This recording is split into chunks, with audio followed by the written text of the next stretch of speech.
28th week in ordinary time. Daily reading for Monday, 12th October 2020. ഗലാത്യർക്ക് എഴുതിയ ലേഖനം അധ്യായം 4. സങ്കീർത്തനങ്ങൾ 113. വിശുദ്ധ ലൂക്കാ എഴുതിയ സുവിശേഷം അധ്യായം 11. ഒന്നാം വായന ഗലാത്യർക്ക് എഴുതിയ ലേഖനം അധ്യായം 4. എന്തെന്നാൽ ഇപ്രകാരം എഴുതപ്പെട്ടിരിക്കുന്നു: അബ്രാഹത്തിന് 2 പുത്രന്മാരുണ്ടായിരുന്നു. ഒരുവൻ ദാസിയിൽ നിന്ന്, ഇതരൻ സ്വതന്ത്രയിൽ നിന്ന്. ദാസിയുടെ പുത്രൻ ശാരീരിക രീതിയിലും സ്വതന്ത്രയുടെ പുത്രൻ വാഗ്ദാനപ്രകാരവും ജനിച്ചു. ആലങ്കാരികമായി പറഞ്ഞാൽ ഈ സ്ത്രീകൾ 2 ഉടമ്പടികളാണ്. ഒരുവൾ സീനായ് മലയിൽ നിന്നുള്ളവൾ.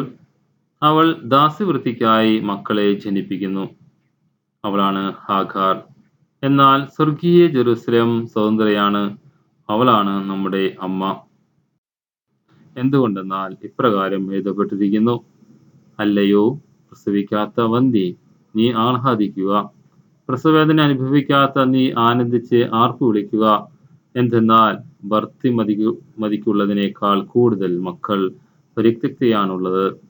സഹോദരരെ, അതുകൊണ്ട് നമ്മൾ ദാസിയുടെ മക്കളല്ല, സ്വതന്ത്രയുടേതാണ്.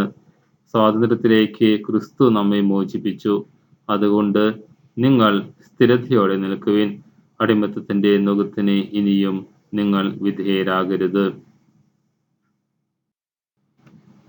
Responsive Psalm. May the name of the Lord be blessed forevermore. സങ്കീർത്തനങ്ങൾ 113. ഉന്നതനും കാരുണ്യവാനുമായ ദൈവം, കർത്താവിനെ സ്തുതിക്കുവിൻ. കർത്താവിന്റെ ദാസരെ, അവിടുത്തെ സ്തുതിക്കുവിൻ.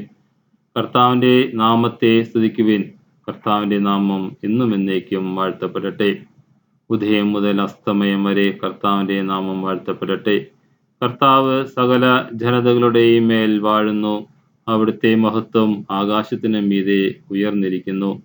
നമ്മുടെ ദൈവമായ കർത്താവിന് തുല്യനായി ആരുണ്ട്? അവിടുന്ന് ഉന്നതത്തിൽ ഭൂഷണനായിരിക്കുന്നു. അവിടുന്ന് കുനിഞ്ഞ് ആകാശത്തെയും ഭൂമിയെയും നോക്കുന്നു. അവിടുന്ന് ദരിദ്രനെ പൊടിയിൽ നിന്ന് ഉയർത്തുന്നു, അഗതിയെ ചാരക്കൂനയിൽ നിന്ന് ഉദ്ധരിക്കുന്നു. വിശുദ്ധ ലൂക്കാ എഴുതിയ സുവിശേഷം അധ്യായം 11. യോനായുടെ അടയാളം. ജനക്കൂട്ടം വർദ്ധിച്ചു വന്നപ്പോൾ അവൻ പറഞ്ഞു തുടങ്ങി: ഈ തലമുറ ദുഷിച്ച തലമുറയാണ്. ഇത് അടയാളം അന്വേഷിക്കുന്നു. എന്നാൽ യോനായുടെ അടയാളമല്ലാതെ മറ്റൊരടയാളവും നൽകപ്പെടുകയില്ല.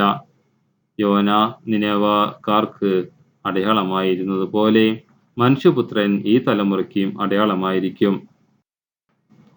ദക്ഷിണദേശത്തെ രാജ്ഞി വിധിദിനത്തിൽ ഈ തലമുറയിലെ ജനങ്ങളോടൊപ്പം ഉയിർപ്പിക്കപ്പെടുകയും ഇതിനെ കുറ്റം വിധിക്കുകയും ചെയ്യും. എന്തെന്നാൽ സോളമന്റെ വിജ്ഞാനം ശ്രവിക്കുവാൻ അവൾ ഭൂമിയുടെ അതിർത്തി നിന്ന് വന്നു. എന്നാൽ ഇതാ, ഇവിടെ സോളമനേക്കാൾ വലിയവൻ. നിനവേ നിവാസികൾ വിധിദിനത്തിൽ ഈ തലമുറയുടെ കൂടെ ഉയർത്തെഴുന്നേൽക്കുകയും ഇതിനെ കുറ്റം വിധിക്കുകയും ചെയ്യും.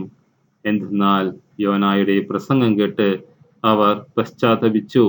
എന്നാൽ ഇതാ, ഇവിടെ യോനായേക്കാൾ വലിയവൻ. Daily quote. Let it rain, and with the rain comes cleaning and healing.